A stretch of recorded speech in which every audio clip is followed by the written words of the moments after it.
En Marcos, en el capítulo 4 y el versículo 23, el Señor Jesucristo nos dice, si alguno tiene oídos para oír, oiga.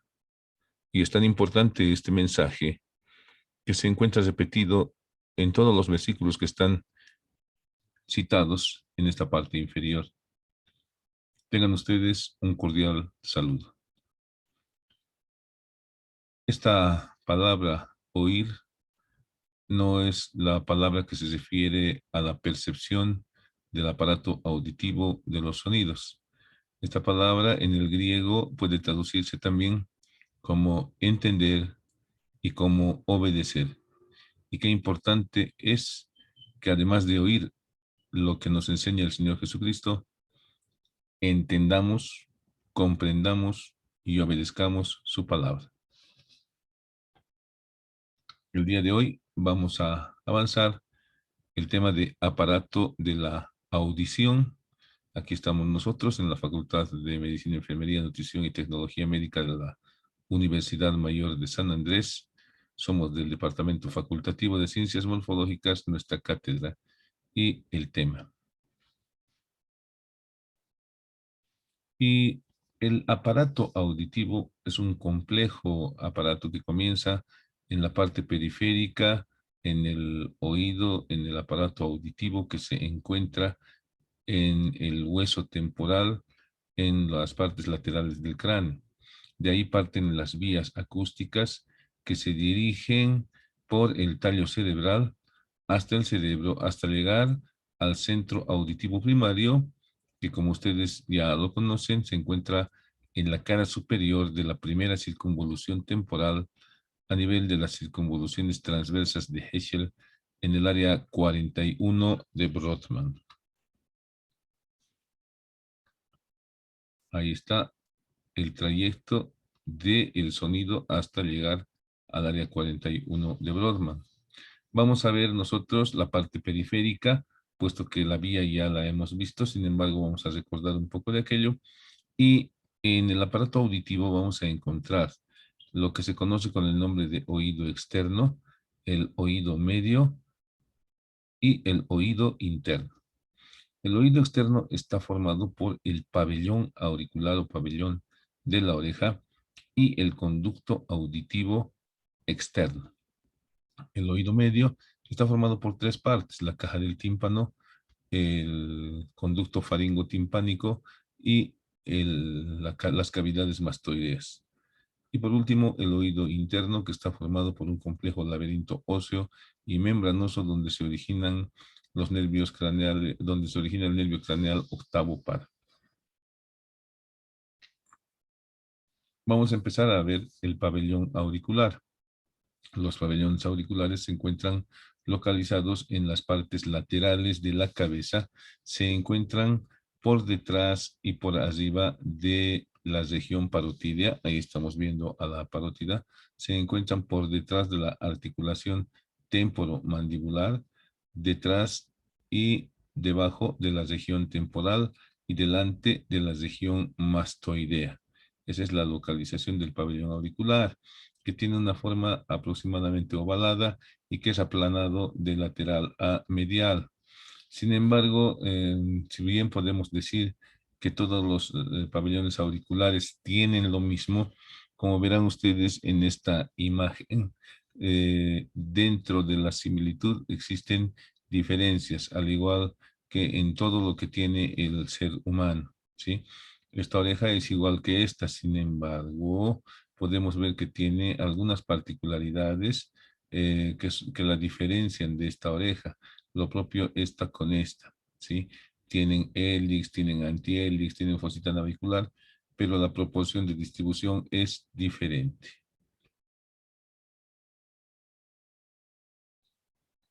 Esta particular distribución de los accidentes anatómicos del pabellón auricular ha originado que en un tiempo sea de vital importancia en la identificación personal.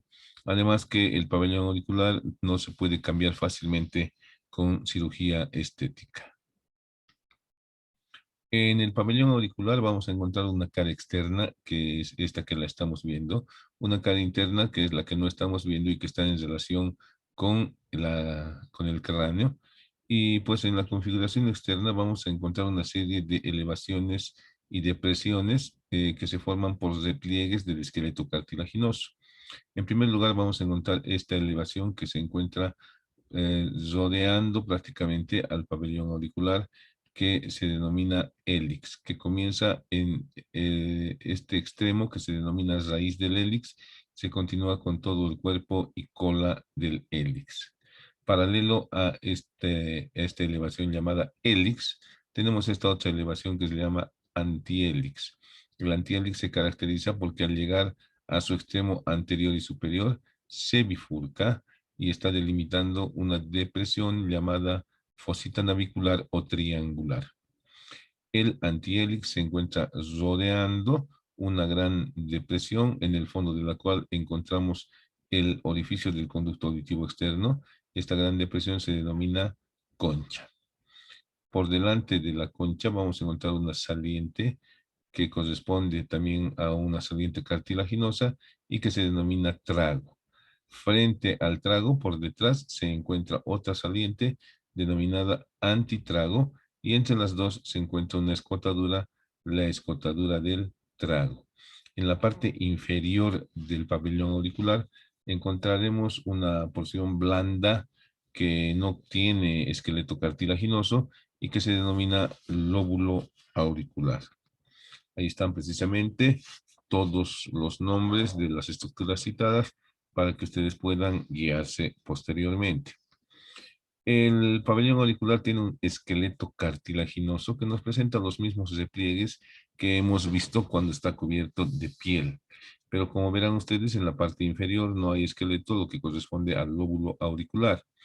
Tenemos pues aquí al hélix con su raíz del hélix, con su cuerpo y su cola, el antihélix con sus dos prolongaciones delimitando la fosita navicular, la concha, el orificio de entrada al conducto auditivo externo, el trago y el antitrago. Y en ocasiones la raíz del hélix puede ser prominente y estar saliendo, protruyendo en la piel de la región preauricular. El pabellón auricular, en lo que se refiere a sus repliegues que están formados en los cartílagos, está sujetado por varios músculos llamados intrínsecos.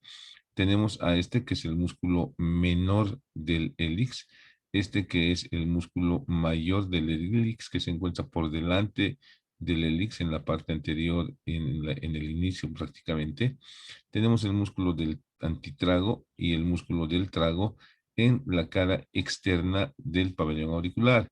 Y en la cara interna tenemos el músculo oblicuo y el músculo transverso. Ahora, estos son los músculos intrínsecos, pero también estamos viendo aquí la inserción de los músculos extrínsecos que lo hemos visto en músculos cutáneos, ¿no? El auricular superior, el auricular anterior y el auricular posterior, que son músculos rudimentarios que no tienen mayor efecto en movimientos del pabellón auricular.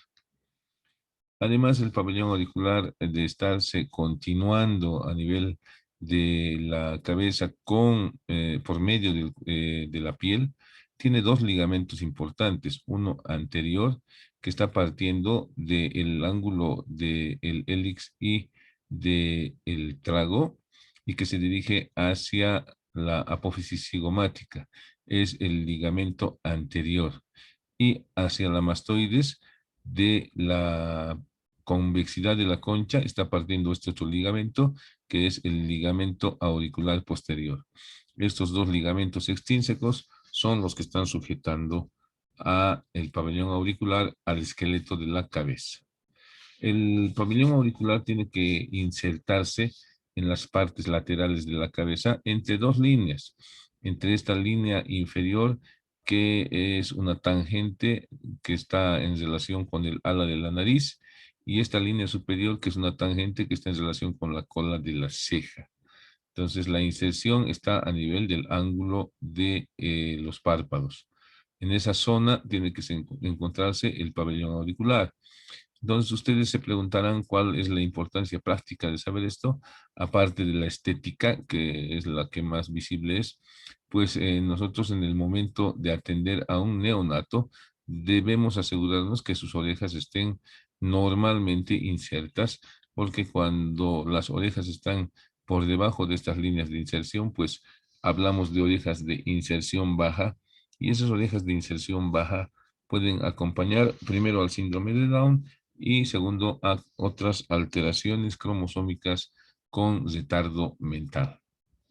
Aquí vemos entonces la línea de inserción superior e inferior de los pabellones auriculares. Como verán ustedes, en relación a la línea inferior, estos pabellones están todavía un poco más arriba, pero en lo que se refiere a su inserción y continuidad con la piel, están en relación con los ángulos laterales de las hendiduras palpebrales. Entonces podemos decir que estos pabellones están normalmente localizados. Entre la cara lateral del cráneo y el pabellón auricular, entre el eje del cráneo y el eje del pabellón auricular, se forma este ángulo llamado ángulo cefaloauricular, que tiene una amplitud de 30 grados. Importante desde el punto de vista estético. El pabellón auricular está irrigado por ramas de la carótida externa.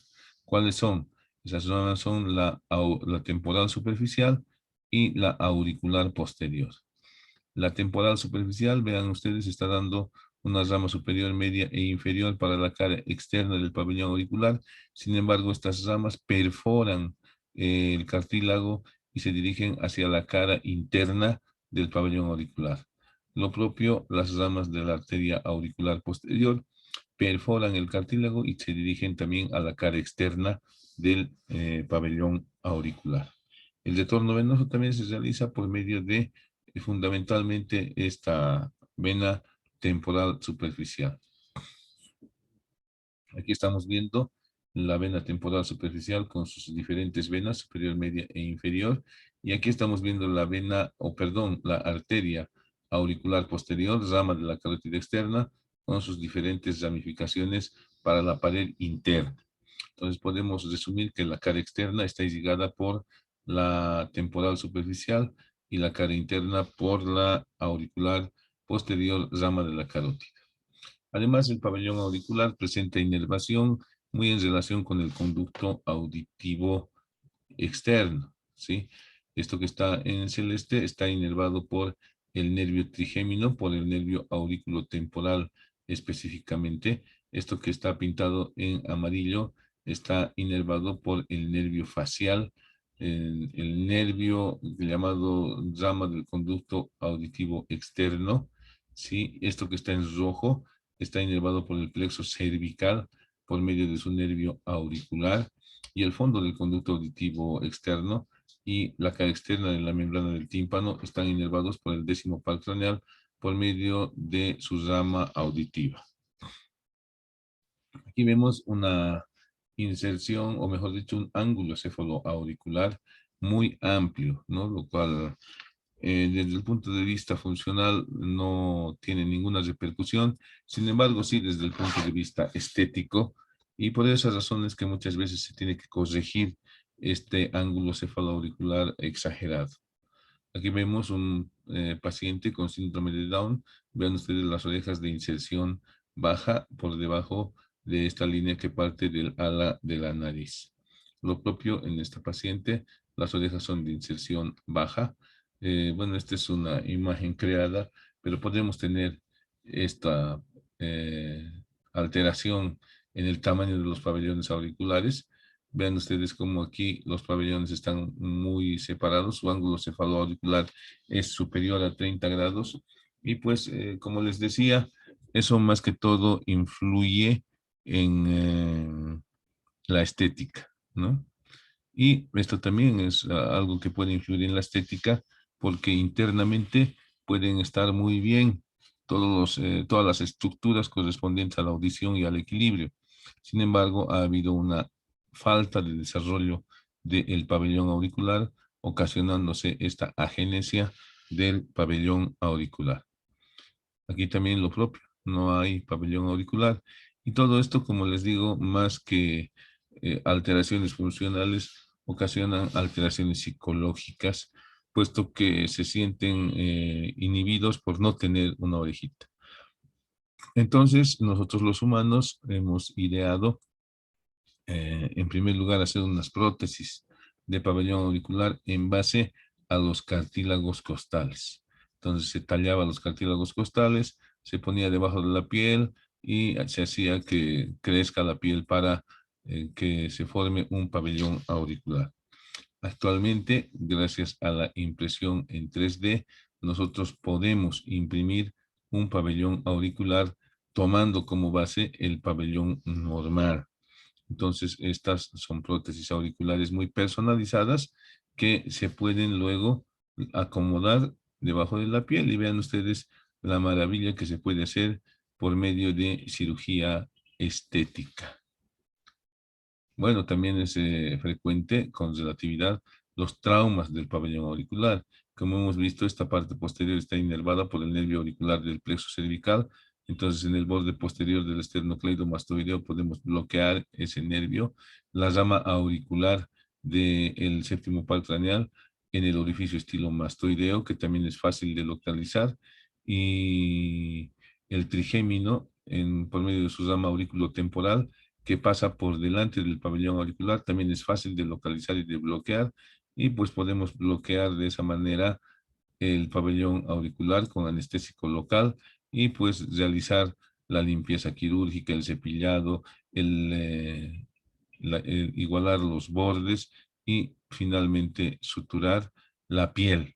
El cartílago no se sutura, el cartílago ni se toca, solamente la piel hay que suturar y asegurarnos de que esto esté completamente limpio y que no haya infección, porque el principal enemigo de este tipo de procedimientos es la infección. Bien, entonces, muchas veces hay exageración en la realización de estos orificios en los pabellones auriculares y se pueden desencadenar infecciones e irritaciones. Miren cómo este pabellón auricular prácticamente a este nivel no tiene las eminencias y depresiones que hemos visto, pero más bien está sumamente irritado porque hay una zona de infección. La siguiente parte que corresponde al oído externo es pues el conducto auditivo externo. Y debemos conocerlo muy bien al conducto auditivo externo, puesto que pueden ocurrir la presencia de cuerpos extraños en el mismo, especialmente en las regiones orientales. Entonces ahí lo tenemos al conducto auditivo externo que comienza en el orificio auditivo externo y que termina en la membrana del tímpano. El conducto auditivo externo no es rectilíneo. Si nosotros vemos en un corte horizontal el conducto auditivo externo, en un corte a este nivel, pero visto de arriba, vamos a encontrar que el tercio externo está dirigido hacia adelante, el tercio medio está dirigido hacia atrás y el tercio interno nuevamente se dirige ligeramente hacia adelante en su dirección. ¿Sí? Los dos tercios internos corresponden a la parte ósea y el tercio externo a la parte cartilaginosa. Entonces, como vamos a ver después, se corrige estas curvas que presenta el conducto auditivo externo, traccionando el pabellón auricular hacia atrás y hacia arriba.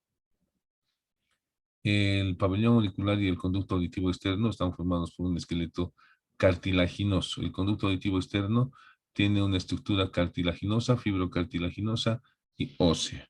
En esta imagen, pues que ha sido inspirada en el Rubier, vemos cómo el semicanal inferior, que es continuación del cartílago auricular, es completado por un semicanal superior de fibrocartílago y todo esto es completado por la porción ósea que se encuentra labrada en el hueso temporal.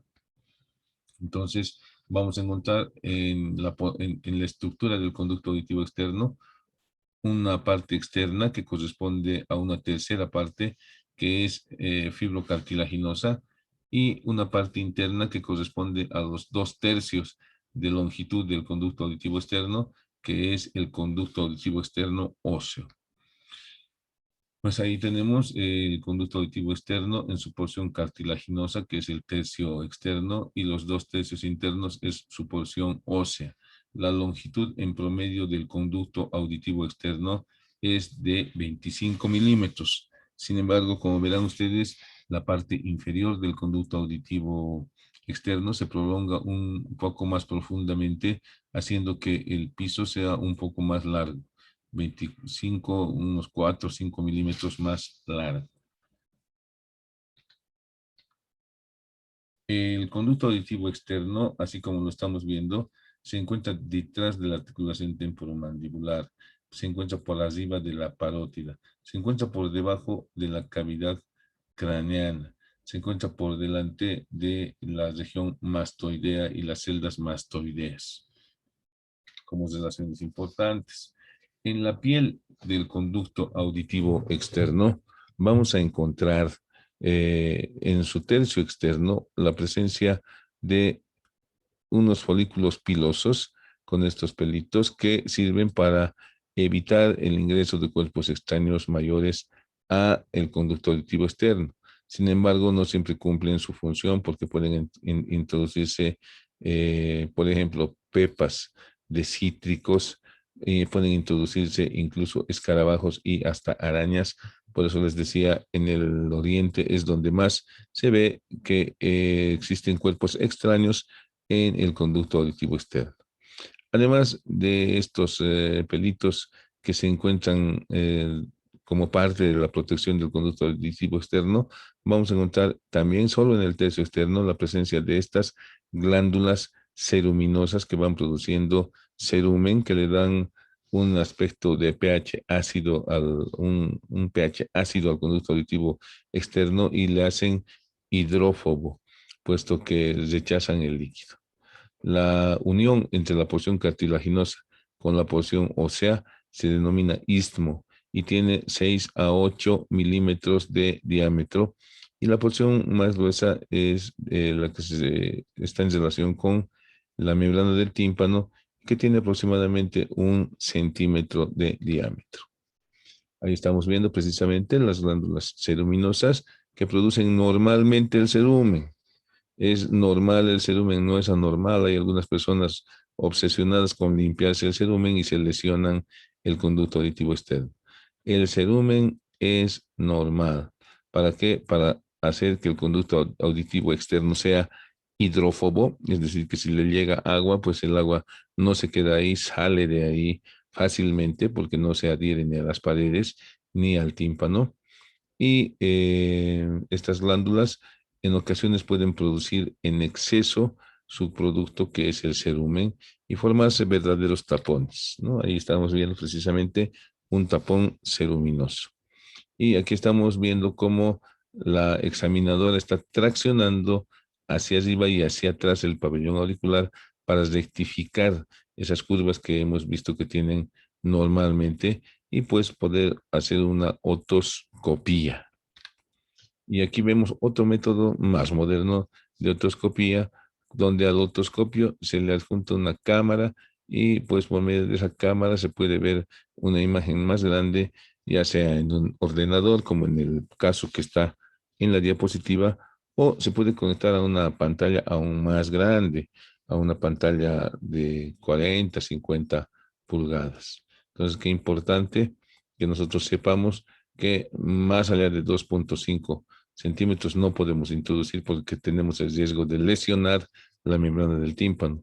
Incluso en los niños, el aparato auditivo es uno de los que mantienen prácticamente las dimensiones desde el momento del nacimiento hasta la edad adulta.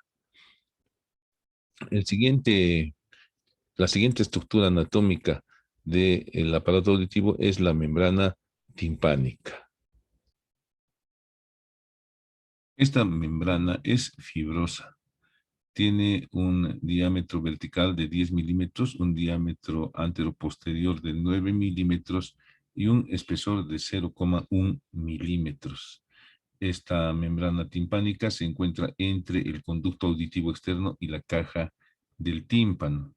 En su periferia presenta un engrosamiento que es un ligamento anular que es conocido con el nombre de rodete anular de Gerlach, que se inserta en el surco timpánico, labrado en la porción escamosa y en el hueso timpánico.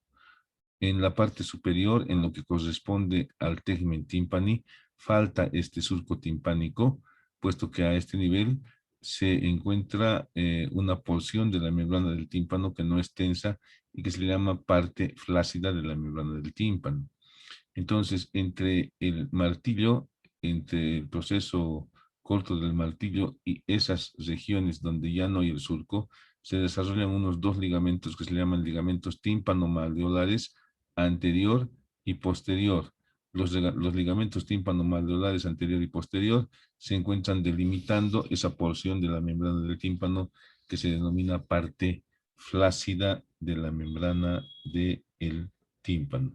Como hemos visto en el conducto auditivo externo, la membrana del tímpano no es vertical, está orientada de tal manera que su cara externa está dirigida caudalmente y ventralmente.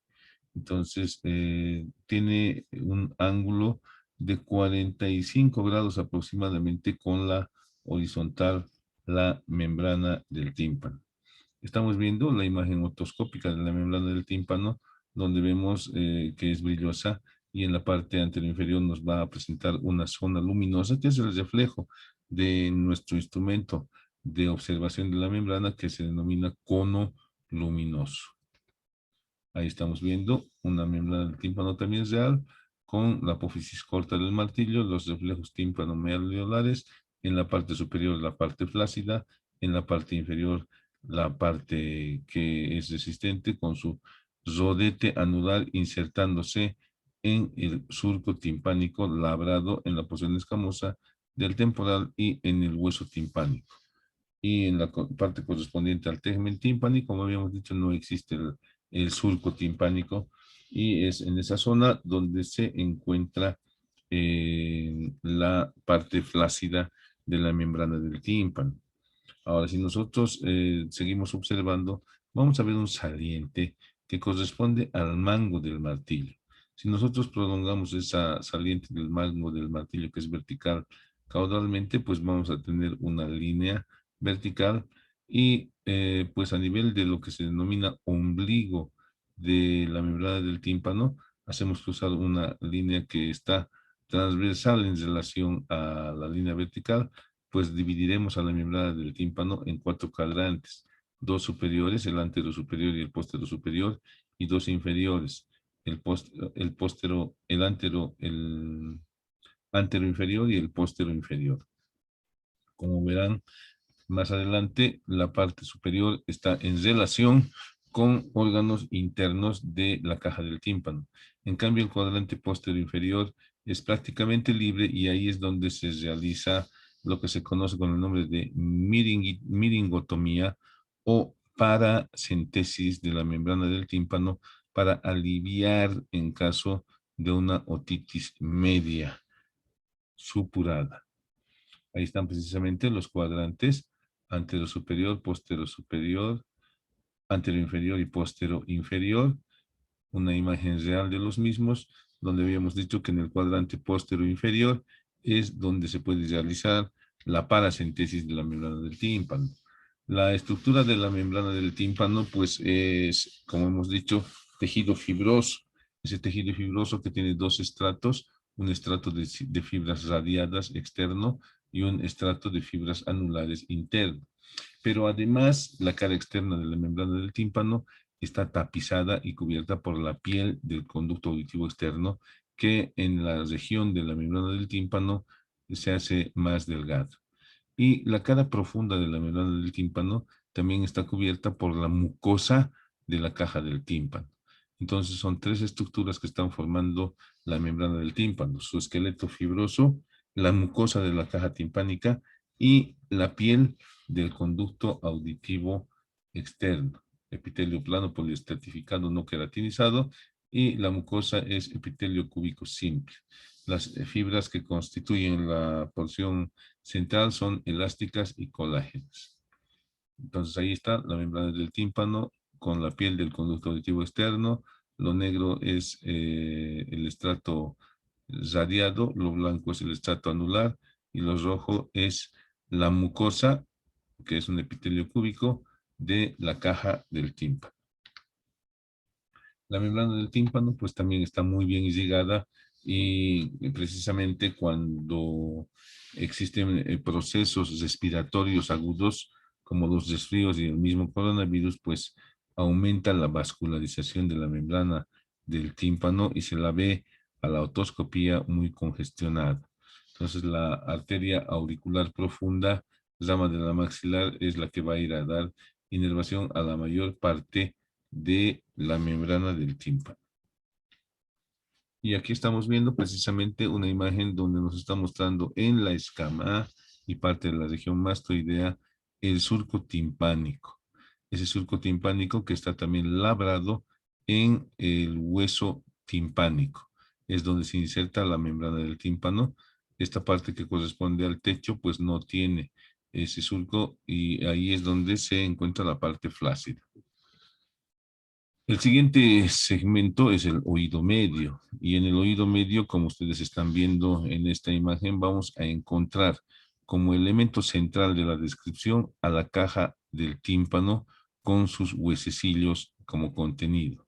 Hacia adelante y medialmente está partiendo el conducto faringo-timpánico o tuba auditiva y hacia atrás por medio de una comunicación se encuentra comunicada la caja del tímpano con las celdas mastoideas de la región mastoidea. Entonces, eso es lo que vamos a ver ahora. Ahí tenemos la caja del tímpano que tiene la forma real de una lente bicóncava, aunque para su estudio le vamos a dar una forma irregularmente cúbica, es bicóncava. Entonces, en la caja del tímpano vamos a encontrar que su pared externa está formada por la membrana del tímpano que ya le hemos descrito. Sin embargo, la pared externa no en su totalidad está formada por la membrana del tímpano. La parte superior a la membrana del tímpano está formada por tejido óseo, ¿sí? Que se llama el muro de la celdilla. Y caudalmente también 1 o 2 milímetros desciende el piso de la caja del tímpano y se relaciona con la vena yugular interna. Entonces aquí estamos viendo la parte superior, la parte inferior, la parte externa y la parte interna de lo que se viene a denominar caja del tímpano, que es el elemento central de la descripción del oído medio. ¿Ya? Aquí estamos viendo ya parcialmente en la cara interna, donde encontramos el orificio de entrada del nervio de Jacobson o timpánico para formar este plexo sobre el promontorio. Y aquí estamos viendo precisamente, como había mencionado, la esquematización de la caja del tímpano para su estudio. Como su nombre lo indica, la ponemos a manera de una caja, donde encontraremos una pared superior al techo, o tegmen timpani, una pared inferior o yugular, ya, que está en relación con la vena yugular interna, una pared anterior o carotídea en relación con la carótida interna, y una pared posterior o mastoidea en relación con las celdas mastoideas que las vamos a ir viendo ahora.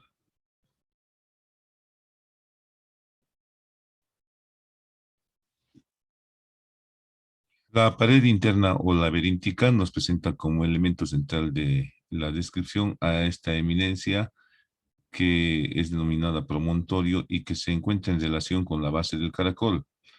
En el promontorio vamos a encontrar una serie de surcos que están determinados por las ramas del nervio de Jacobson, rama del 11.º par craneal. Además, encontraremos por arriba y por detrás del promontorio una depresión que es la fosa oval, en la cual se encuentra la ventana oval que se articula con la platina del estribo. Inmediatamente por debajo y detrás de la fosa oval vamos a encontrar una depresión que se denomina seno timpánico, que está delimitada cranealmente por el cubiculum promontori y por debajo por el subiculum promontori. Inmediatamente por debajo y detrás del promontorio vamos a encontrar una fosa, la fosa redonda, en cuyo fondo se encuentra la ventana redonda, que está cubierta por la mucosa de la caja del tímpano y que se constituye en lo que se conoce con el nombre de tímpano secundario o tímpano accesorio. También en esta pared vamos a encontrar por arriba y por detrás de la ventana oval una eminencia alargada que corresponde a la segunda porción del trayecto del nervio facial. Paralela a esta eminencia y cranealmente a la misma, encontraremos una eminencia alargada que corresponde a el conducto semicircular externo del laberinto óseo del oído interno. También en esta pared encontraremos una saliente ósea a manera de un canal que se denomina pico de cuchara y que está en relación con el músculo del martillo o músculo tensor de la membrana timpánica. En la pared anterior encontraremos precisamente el orificio de entrada del conducto del músculo del martillo, el orificio de salida del conducto faringo timpánico, el orificio de salida de el nervio cuerdo del tímpano, rama del nervio facial y la salida de algunas ramas del nervio timpánico o de Jacobson. En la unión de la pared laberíntica con el piso o la pared yugular, encontraremos el orificio de entrada del nervio timpánico o de Jacobson. En la pared posterior, que se denomina pared mastoidea, encontraremos en la parte superior el orificio que nos lleva al conducto que va a dirigirse hasta el antomastoideo. Este orificio y este conducto se denominan adictus ad antrum. En la parte inferior vamos a encontrar una saliente ósea por donde está dirigiéndose a la caja del tímpano el músculo del estribo. Esa saliente ósea se denomina pirámide. Y inmediatamente por debajo de la pirámide encontraremos el orificio de entrada del nervio cuerda del tímpano procedente del nervio facial. La pared superior, como hemos mencionado, corresponde al tegmen tímpani y nos presenta una articulación entre la porción petrosa y la porción escamosa del tímpano, la sutura tímpano petroescamosa superior. Ahí vemos entonces todos los nombres de todo lo que hemos descrito.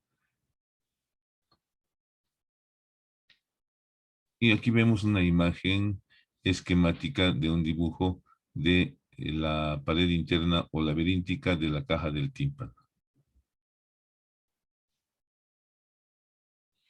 Estamos viendo aquí la pared laberíntica con el promontorio, con la ventana oval, la ventana redonda, el seno timpánico. Ahí tenemos en la pared posterior la pirámide, el orificio de entrada del nervio de Jacobson, y ahí tenemos el adictus ad antrum, el pico de cuchara y el surco timpánico, donde se inserta la membrana del tímpano. Además estamos viendo aquí el conducto óseo de la trompa faringotimpánica. Esta es una foto real de una pieza que la tengo donde están pintadas las estructuras. En rojo el promontorio. Hacia arriba estamos viendo la ventana oval en la fosa oval. Esta es la depresión que se conoce con el nombre de seno timpánico.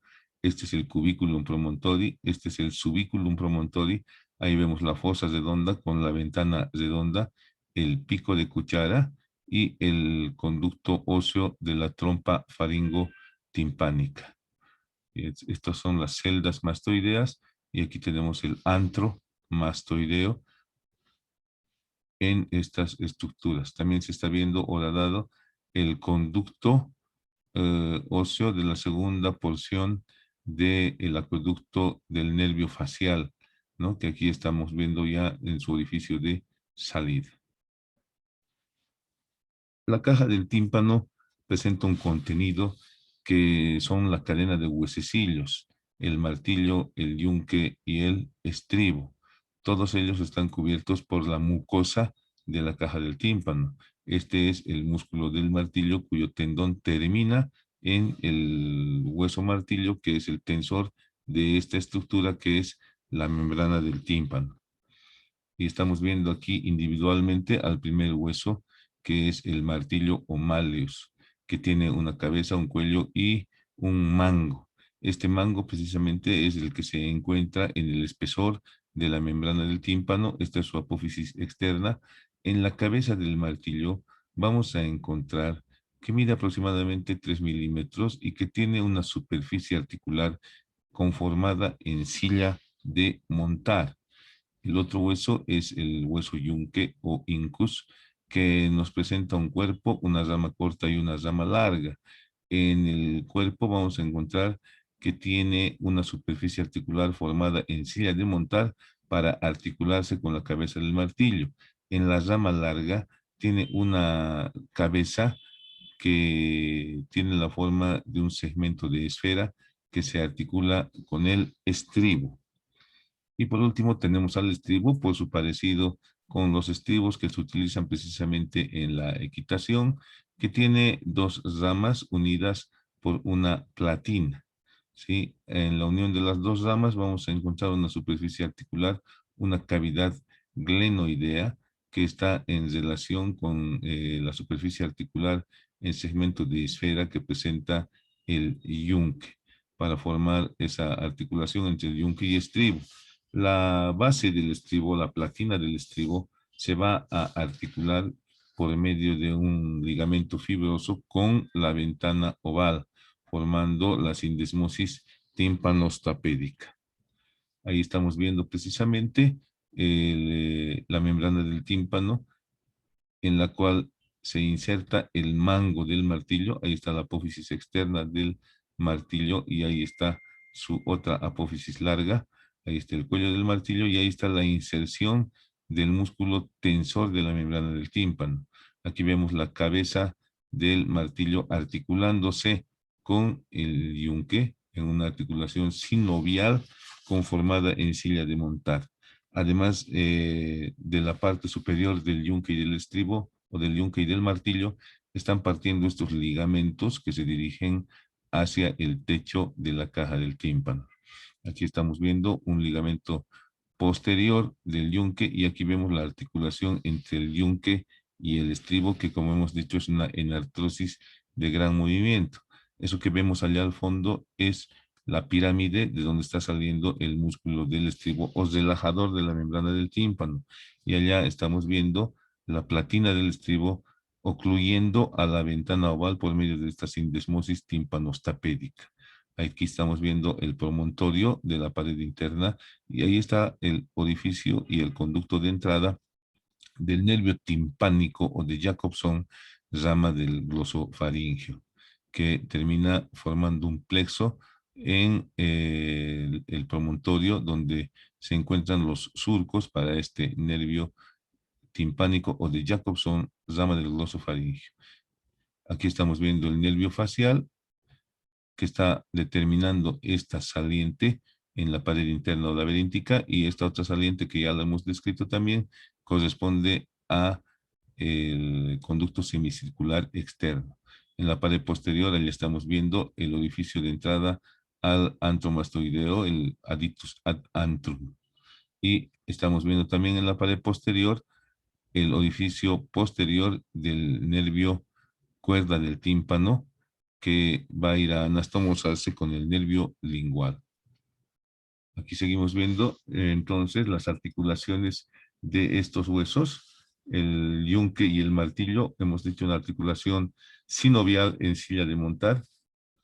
El estribo con el yunque, una articulación sinovial en segmento de esfera y la platina del estribo con la ventana oval, una articulación fibrosa o sindesmosis tímpanostápedica, sujetos por ligamentos superiores, ligamentos posteriores y un ligamento anterior para el músculo o para el hueso martillo, y este es el conducto del músculo del martillo y este es el músculo del martillo.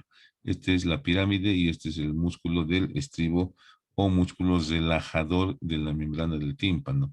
El músculo del estribo está inervado por el séptimo par o nervio facial y el músculo del martillo, que es el tensor de la membrana del tímpano, está inervado por el quinto par craneal. Y ahí está precisamente la articulación de la platina con un ligamento formando la sindesmosis tímpano-estapédica.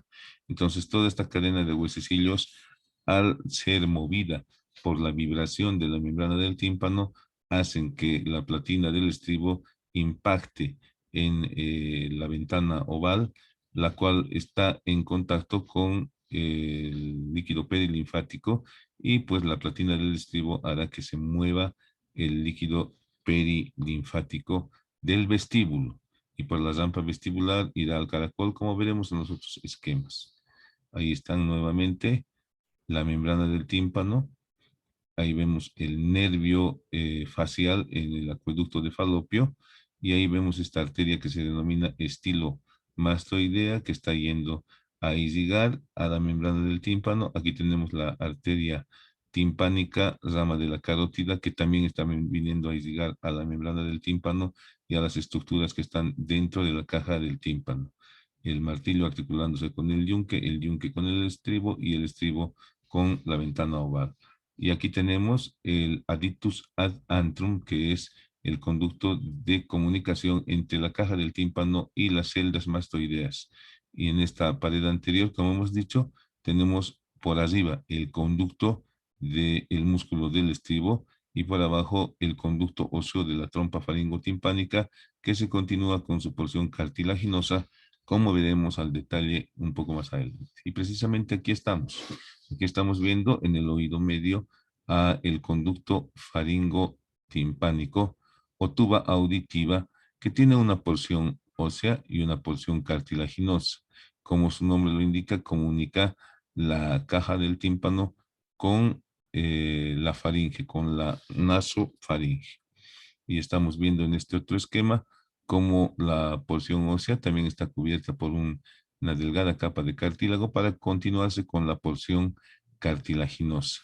Aproximadamente mide 4 centímetros de longitud esta trompa faringotimpánica, tiene un calibre de 5 por 3 milímetros, tiene un estrechamiento a nivel de la unión de la porción ósea con la porción cartilaginosa, que mide 2 por 1 milímetro, 2 de alto y 1 de ancho, y a nivel de su desembocadura en la pared lateral de la nasofaringe se encuentra una dilatación que se denomina pabellón, que mide 8 milímetros aproximadamente en sentido vertical. Esta trompa faringotimpánica es la que va a nivelar las presiones que se encuentran dentro de la caja del tímpano con las presiones que se encuentran en el conducto auditivo externo. Entonces, el juego de estas presiones va a hacer que la membrana del tímpano esté dirigida ya sea hacia la caja del tímpano o hacia el conducto auditivo externo. Estos juegos de presiones deben nivelarse cuando nosotros viajamos o nos desplazamos en diferentes alturas. Por ejemplo, en nuestro medio, si alguien baja rápidamente desde la ceja del alto hasta el centro de la ciudad, pues la presión va a aumentar de la parte externa, puesto que a niveles más bajos hay mayor presión. A nivel del mar, por ejemplo, tenemos 760 milímetros de mercurio de presión, y a nivel de la altura tenemos aproximadamente 540 milímetros de mercurio. Y pues esa diferencia de presión también se siente cuando son pocos milímetros de mercurio los que varían y hacen que la membrana del tímpano se abombe hacia un lado o hacia otro lado. Entonces, este conducto faringotimpánico cumple la función de nivelar las presiones. Otra función, otra situación en la que participa este conducto faringotimpánico, pues es en el estado de congestión nasal, puesto que cuando hay una congestión nasal debido a los resfríos comunes o al coronavirus, pues la mucosa de la trompa faringotimpánica, que antes era conocida como trompa de Eustaquio, también se edematiza y hace que el conducto se cierre prácticamente, especialmente a nivel del istmo, y pues difícilmente se van a poder nivelar las presiones a uno y a otro lado. Por eso es que cuando existe ese malestar de una audición alterada, cuando nos desplazamos de una altura a otra en estado de resfrío común o de coronavirus, puede ser, pues no hay caso de nivelar las presiones por más que deglutamos. Al deglutir nosotros hacemos que se eleve el velo del paladar y se tense el velo del paladar, y los músculos elevador y tensor del velo del paladar están en íntima relación con la trompa faringotimpánica, están insertos prácticamente en sus paredes, y al contraerse pues pueden dilatar la trompa y hacer que las presiones se nivelen, pero en caso de una inflamación pues eso difícilmente ocurre. Ahora, en la pared superior de la faringe tenemos a la amígdala faríngea o adenoides, y cerca tenemos también en el orificio de la trompa la amígdala tubárica, y cerca tenemos a la amígdala palatina. Cuando estos órganos linfoides son infectados por infecciones de la vía respiratoria, también esa infección por medio de la trompa faringotimpánica puede llegar al oído medio y producir una otitis media que además invadiría a el antro mastoideo y a las celdas mastoideas. Ahí tenemos una disección real de la trompa faringotimpánica. Ahí está aproximadamente 4 centímetros. Ahí está la caja del tímpano. Ahí están las celdas mastoideas y el antro mastoideo como parte del oído medio. Y aquí está la faringe. Este vendría a ser el pabellón de la trompa faringotimpánica. Y en este esquema de Netter nos está mostrando que en el temporal se encuentra labrado el conducto óseo de la trompa, y del temporal hacia la faringe, aquí están las alas internas de la apófisis pterigoides, vamos a encontrarnos con el conducto cartilaginoso de la trompa faringotimpánica. Y ahí están precisamente los músculos elevador del velo del paladar y tensor del velo del paladar en relación con la trompa faringotimpánica. Aquí están mucho mejor explicadas. Ahí está trompa de Eustaquio, dice, ¿no? Todavía con la nomenclatura antigua.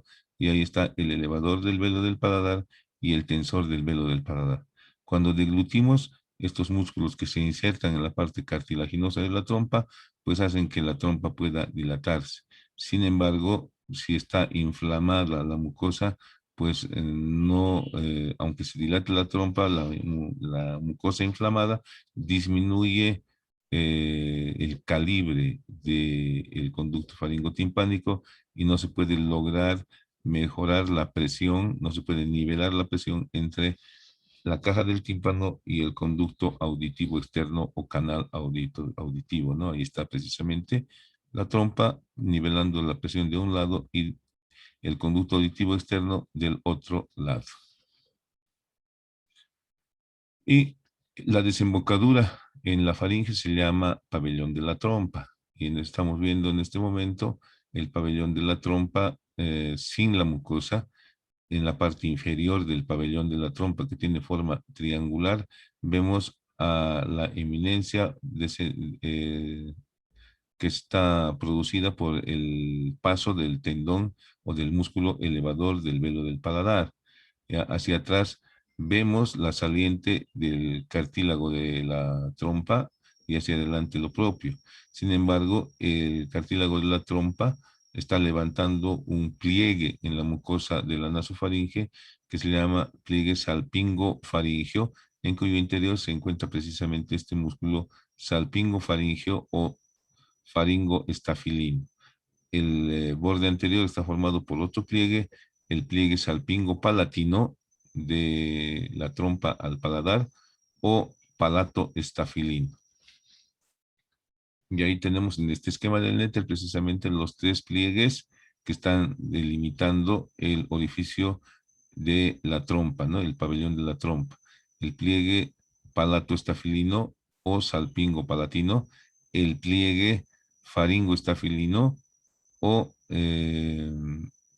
salpingo faringeo, y este que es el pliegue del elevador, del músculo elevador del velo del paladar, que están delimitando este pabellón de la trompa que además tiene folículos linfáticos en todo su alrededor que están formando la amígdala tubárica, muy asociada en la defensa con esta otra amígdala que es la amígdala faríngea, con esta amígdala que es la amígdala palatina y con esta que es la amígdala lingual, formando el anillo linfático de Waldeyer. Ahí tenemos una imagen real del pabellón de la trompa con su pliegue salpingo faríngeo, salpingo palatino y el pliegue del elevador. Lo mismo en otro espécimen con otra técnica de conservación, donde vemos el pliegue salpingo faríngeo o palato o salpingo estafilino. Vemos el pliegue salpingo palatino o palato estafilino y el pliegue del elevador en este orificio de la trompa. En el oído medio, en la parte posterior, encontraremos finalmente a las celdas mastoideas.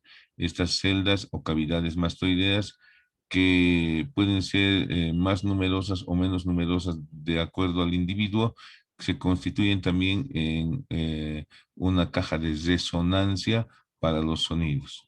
Entre estas cavidades mastoideas, cabe destacar la presencia de una cavidad que es de mayor tamaño, que es denominada antromastoideo.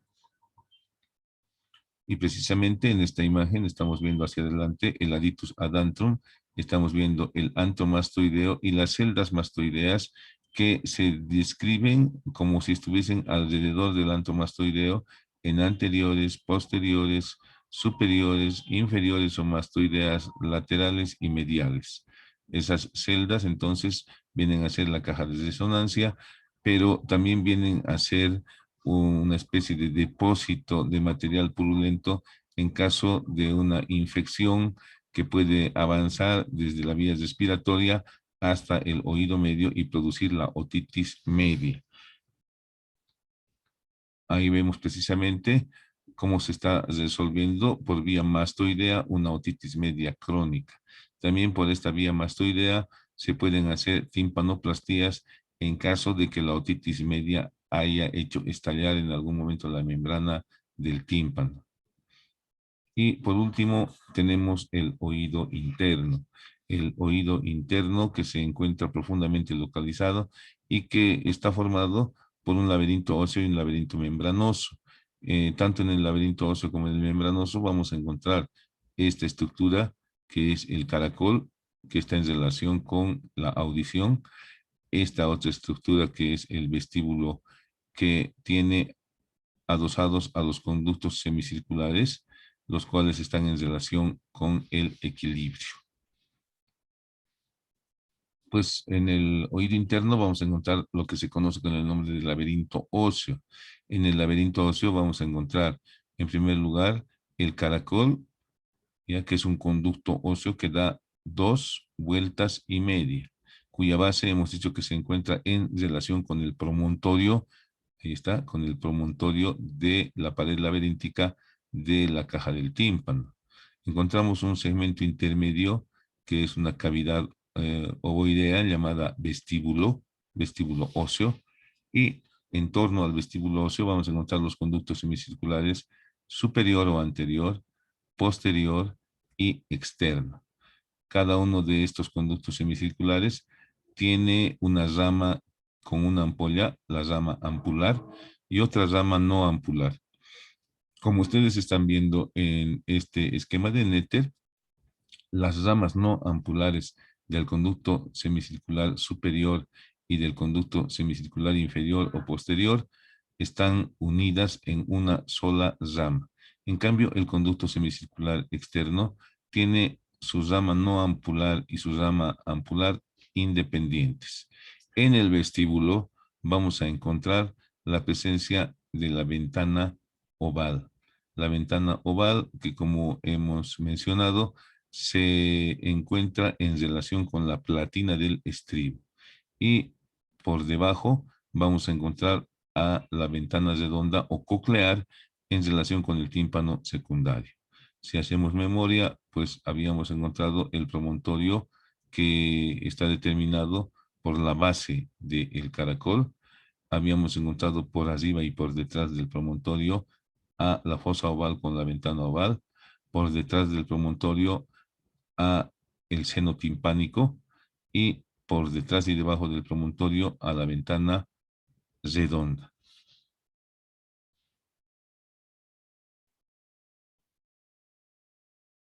En esta imagen, que también es del Néter, vemos la configuración interna del laberinto óseo, donde encontramos los mismos segmentos, es decir, encontramos al caracol óseo, encontramos al vestíbulo óseo y a los conductos semicirculares óseos.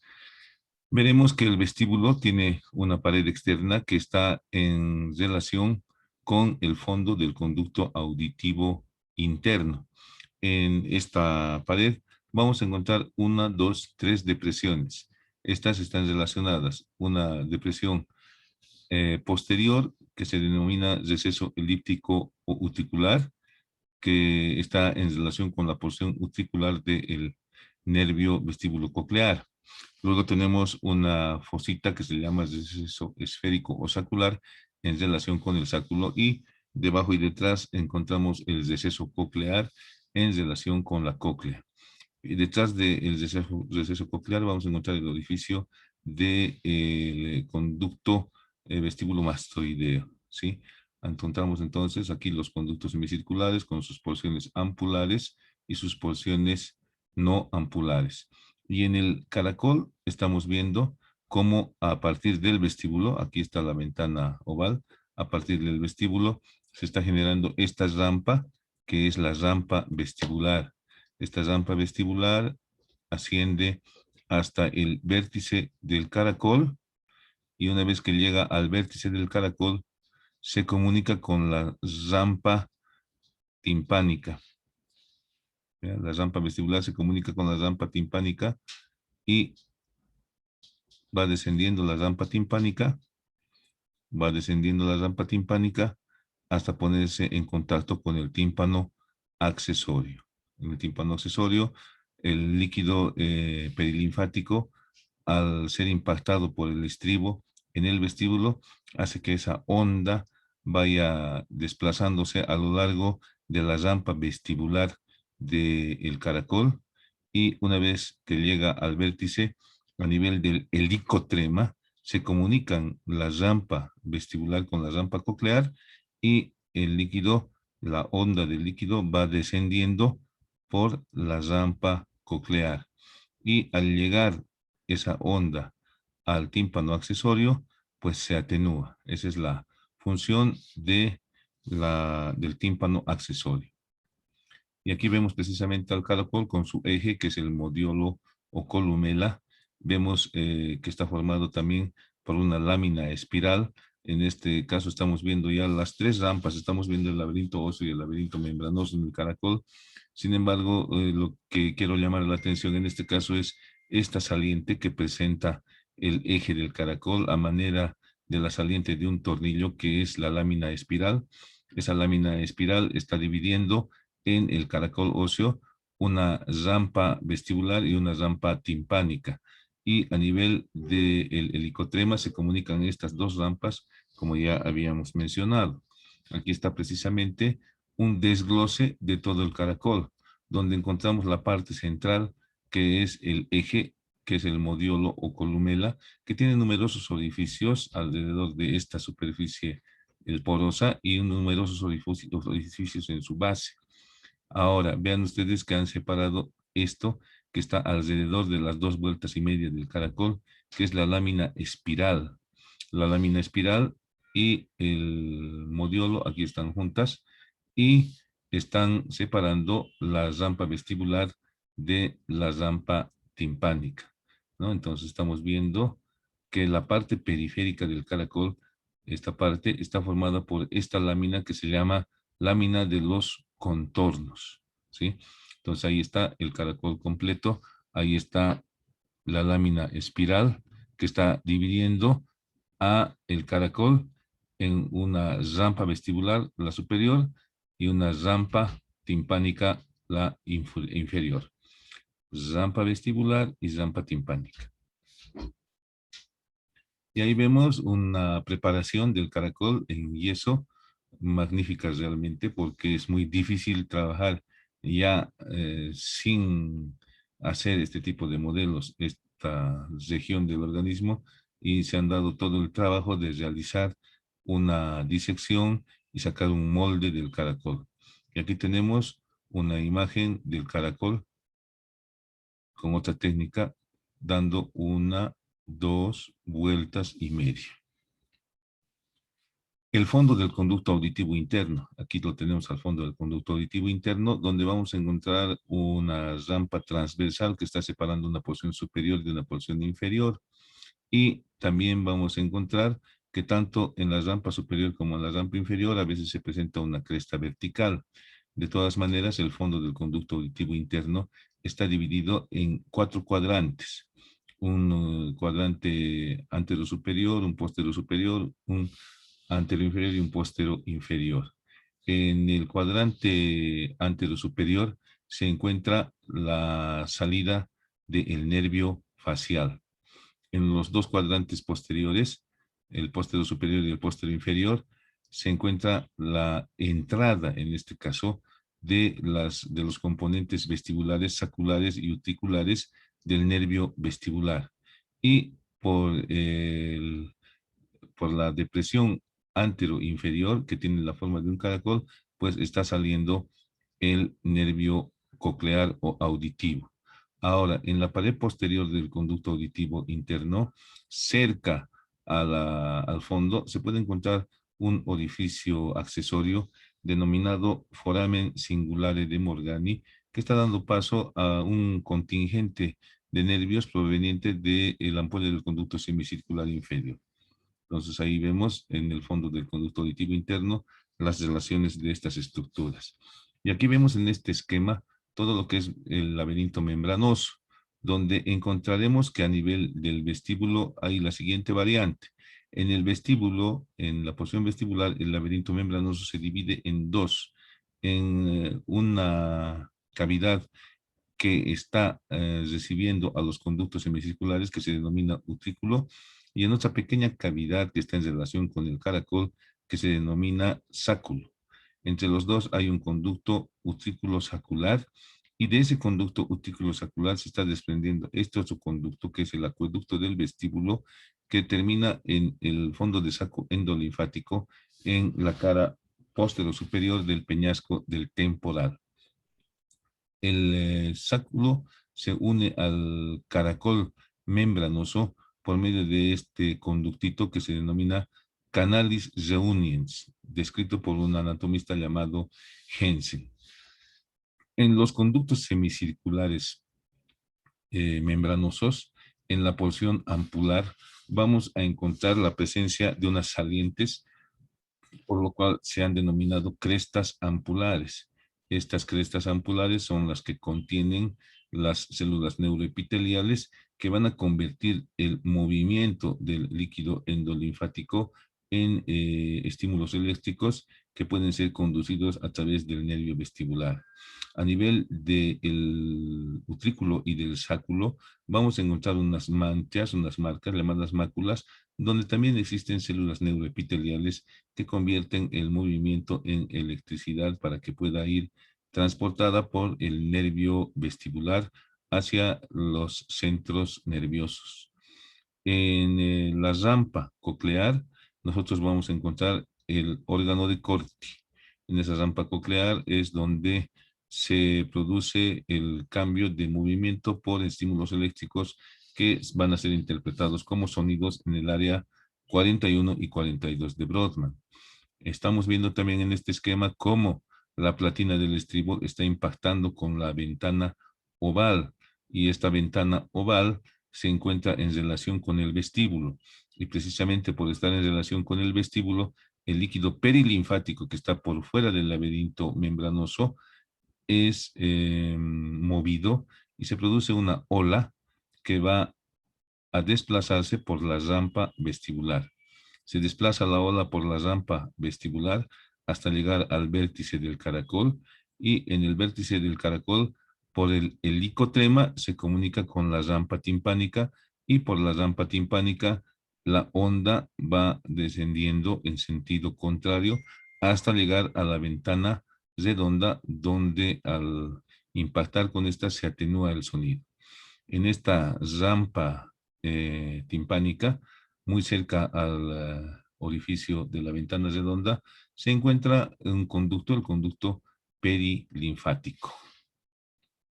Ahí vemos precisamente cómo de la lámina espiral, que tenía numerosos orificios, están partiendo algunos filetes para ir a hacer sinapsis con neuronas bipolares que se encuentran en esta serie de ganglios que se encuentran a lo largo de la lámina espiral, formando el ganglio espiral, como vamos a ver un poco más adelante. Ahí vemos nuevamente la rampa vestibular, la rampa timpánica y la rampa coclear. Y aquí está un detalle de esas tres rampas. Ahí está la rampa vestibular y la rampa timpánica del laberinto óseo, que como hemos dicho se comunican en el vértice del caracol por medio de un espacio denominado helicotrema. El conducto coclear o rampa coclear se forma por la presencia de la membrana basilar y esta otra membrana que ha sido descrita por un anatomista Reisner, la membrana de Reisner.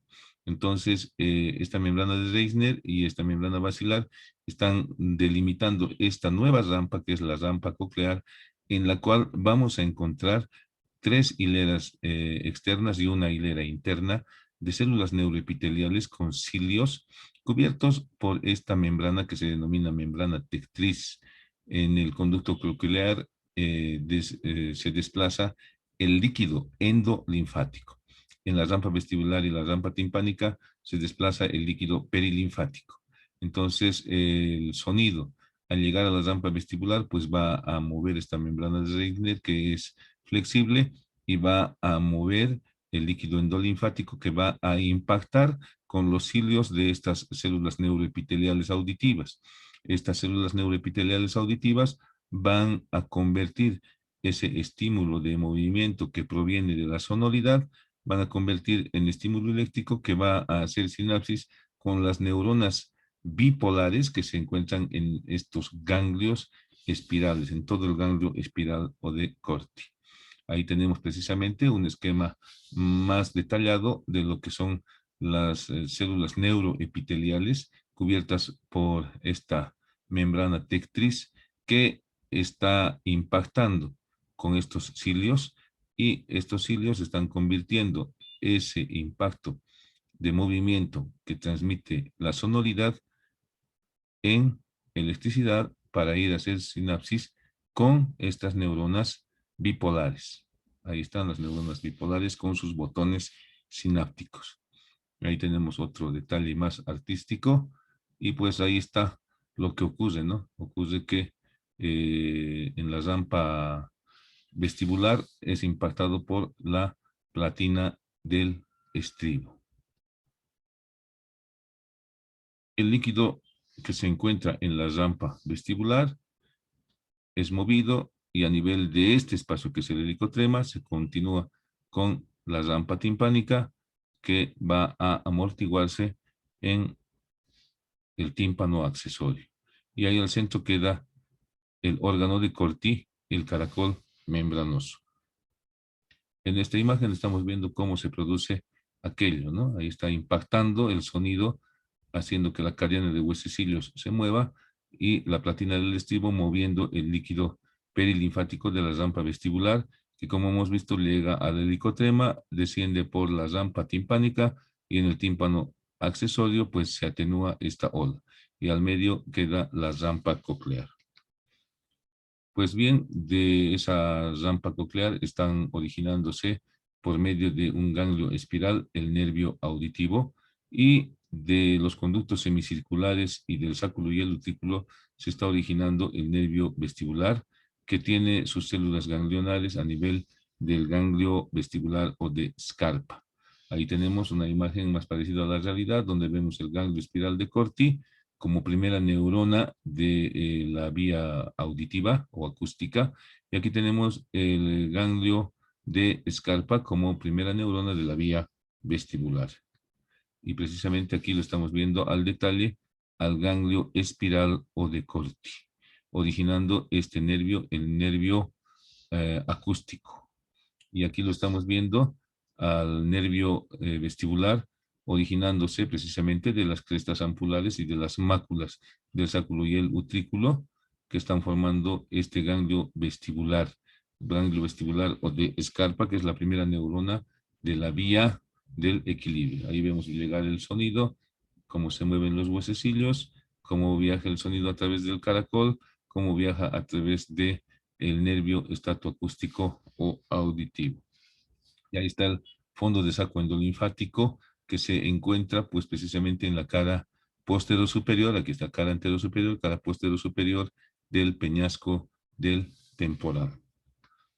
Y bueno, aquí están las crestas y las máculas del aparato vestibular, donde se encuentran las neuronas neuroepiteliales que van a percibir por medio de estos cilios en las crestas el movimiento del líquido endolinfático. Y lo propio ocurre en las máculas para convertir ese movimiento en estímulo eléctrico que en el ganglio espiral, al hacer sinapsis con las neuronas bipolares, se encuentra la primera neurona de la vía vestibular. Entonces ahí está la vía acústica con su primera neurona en el ganglio espiral, su segunda neurona en los núcleos acústicos lateral y medial o posterior y anterior. Ahí está la vía vestibular con su primera neurona en el ganglio de Scarpa y su segunda neurona en los núcleos vestibulares de la protuberancia y el bulbo. La vía vestibular hace sinapsis inmediatamente con el arquicerebelo y del arquicerebelo a los núcleos del techo y de los núcleos del techo al núcleo vestibular lateral. Y del núcleo vestibular lateral, pues los estímulos descenderán por el medio del fascículo vestíbulo espinal para hacer sinapsis con las neuronas de las astas anteriores y de esta manera gobernar los músculos que van a eh, funcionar en el equilibrio. Ahí tenemos precisamente el bulbo y la protuberancia que ya son conocidos por ustedes, donde se encuentran los núcleos vestibulares y los núcleos acústicos. La vía auditiva también, muy resumidamente, tiene tres partes. Una vía posterior que está formando las estrías acústicas, una vía intermedia y una vía anterior. Ahora, la vía auditiva asciende por los dos lados, es decir, que la vía auditiva del oído derecho ascenderá también por el izquierdo y lo contrario. Están formando lo que se llama lemnisco lateral, que tiene su propio núcleo, hacen sinapsis con las neuronas de los tubérculos cuadrigéminos posteriores. Los tubérculos cuadrigéminos posteriores hacen sinapsis con el cuerpo geniculado interno del tálamo óptico y del cuerpo geniculado interno del tálamo óptico por las radiaciones acústicas de Pfeiffer hasta la cara superior del lóbulo temporal en los giros transversos de Herschel, áreas 41 y 42. Entonces, los tonos altos se escuchan en la base del caracol, los medios en todo el intermedio y los tonos bajos cerca al vértice. Lo propio ocurre en el gyrus transversus de Herschel, los tonos altos en la parte más profunda y los tonos bajos en la parte externa. Y aquí precisamente estamos viendo las tres divisiones de la vía acústica: la vía posterior, la vía intermedia y la vía anterior, formando el lemnisco lateral, que tiene su propio núcleo del lemnisco lateral. También en la vía anterior se forma el cuerpo trapezoide, que también tiene un núcleo del cuerpo trapezoide para regular el paso de los estímulos de la vía acústica. Ahí estamos viendo el núcleo del el tubérculo cuadrigémino posterior. Aquí estamos viendo el cuerpo geniculado interno del tálamo óptico y ahí las radiaciones acústicas hasta llegar al área 41 y 42 de Brodmann. La sordera precisamente se convierte en una de las lesiones más invalidantes, especialmente si es de nacimiento, pues retarda el aprendizaje. Algunos me dicen que el sentido más importante es la vista. Sí, es de suma importancia, pero la audición es mucho más importante que la visión. Y pues se ha hecho a lo largo de la historia de la medicina numerosos procedimientos para hacer estimulación temprana, enseñar a que estos niños que nacen con sordera, pues aprendan algunas cosas y que puedan nivelarse. Sin embargo, lo mejor que se puede haber hecho es este aparato que se denomina implante coclear, que tiene un micrófono que está conectado precisamente a la cóclea. Ahí está el detalle. Miren, ese es el implante coclear. Y pues a partir de ahí, las ondas sonoras van a llegar hasta el cerebro, ¿no? Y ahí tiene su micrófono, ahí tiene su implante coclear y ahí tiene su porción central llegando hasta el caracol, ¿ya? Y tiene un procesador de sonido, ¿no? Entonces, miren ustedes el tamaño del implante coclear comparado con una moneda de 1 centavo de dólar y con el espesor, ¿no? Entonces, son estructuras muy pequeñas, muy delgadas que facilitan la audición, ¿no? Es tremendo, ¿no? Lo que se puede hacer en base a la ciencia. Y pues hay el relato de una persona que ya adulta recibió este implante coclear y pues se le abrieron las puertas de todo, estudiaba mucho y pues él decía que es una ventaja tener un implante coclear porque el momento en que quería estar concentrado y que nadie le moleste, dice que apagaba el implante y se ponía a estudiar. Tremendo, ¿no? Sin embargo, la desventaja es pues precisamente que no hay no se modula como normalmente nosotros escuchamos sonidos muy intensos y sonidos débiles.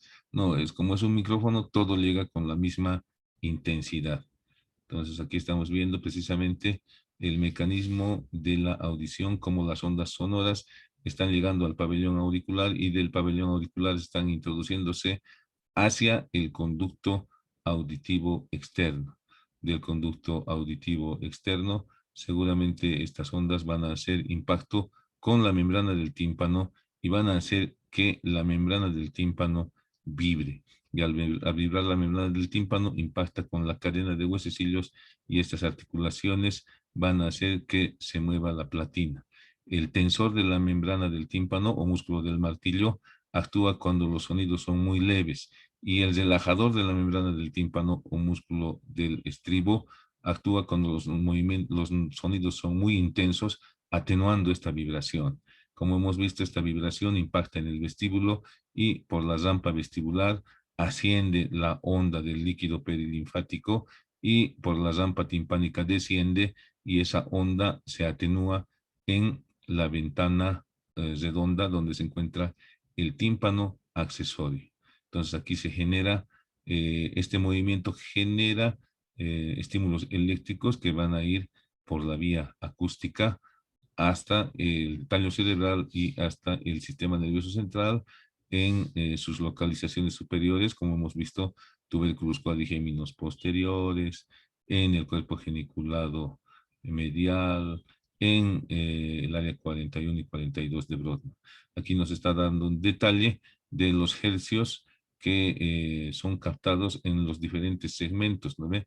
Menos hercios en el vértice del caracol, los sonidos graves, y los agudos en la parte de la base, donde hasta 20.000 hercios se pueden escuchar. Ahí está precisamente las neuronas, las células neuroepiteliales que tienen sus hilos vibrátiles que están siendo movidos por la membrana tectriz, ¿ya? Que a la vez está siendo movida por el líquido endolinfático. Y ahí está convirtiendo el estímulo de movimiento en estímulo eléctrico para que éste pueda ser transportado por el nervio acústico. Ya antes nos hemos encontrado con el ganglio espiral o de Corti. Entonces ahí está todo el proceso completo, vibración, movimiento del líquido peri y endolinfático, transducción a electricidad y la conducción a través del nervio acústico que es parte del octavo par craneal. Entonces están alejando la imagen para mostrarnos precisamente todo aquello que está ocurriendo en el aparato auditivo. Y aquí nos está mostrando además este conducto, el conducto faringo timpánico, que como hemos dicho va a ir a nivelar las presiones tanto de la parte interna como de la parte externa. Para concluir, en Juan 10, 27 y 28, el Señor Jesucristo dice, mis ovejas oyen mi voz y yo las conozco y me siguen, y yo les doy vida eterna y no perecerán jamás, ni nadie las arrebatará de mi mano. Conocemos la voz porque le obedecemos. Que Dios les bendiga.